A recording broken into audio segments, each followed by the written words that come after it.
حضرت ابن عمر رضی اللہ عنہ بیان کرتے ہیں، رسول اللہ صلی اللہ علیہ وآلہ وسلم نے فرمایا، وضو کے بغیر نماز قبول کی جاتی ہے، نہ مال حرام سے صدقہ۔ حضرت انس رضی اللہ عنہ بیان کرتے ہیں، جب نبی صلی اللہ علیہ وآلہ وسلم کوئی گفتگو فرماتے تو آپ ایک جملے کو 3 مرتبہ دہراتے حتیٰ کہ اسے سمجھ اور یاد کر لیا جائے، اور جب آپ کسی قوم کے پاس تشریف لاتے اور انہیں سلام کرنے کا ارادہ فرماتے تو 3 مرتبہ سلام کرتے۔ حضرت ابو درداء رضی اللہ عنہ سے روایت ہے،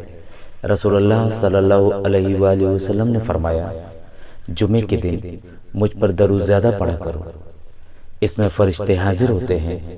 اور جو شخص بھی مجھ پر درود پڑھے گا تو اس کے فارغ ہونے تک اس کا درود میرے سامنے پیش کیا جاتا رہے گا۔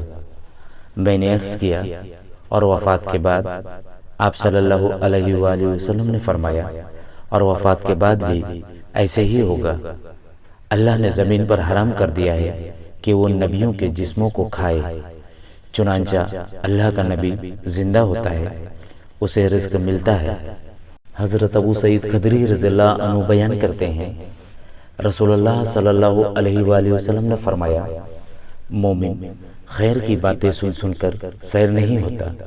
حتیٰ کہ اس کی غایت و انتہا جنت ہو جاتی ہے۔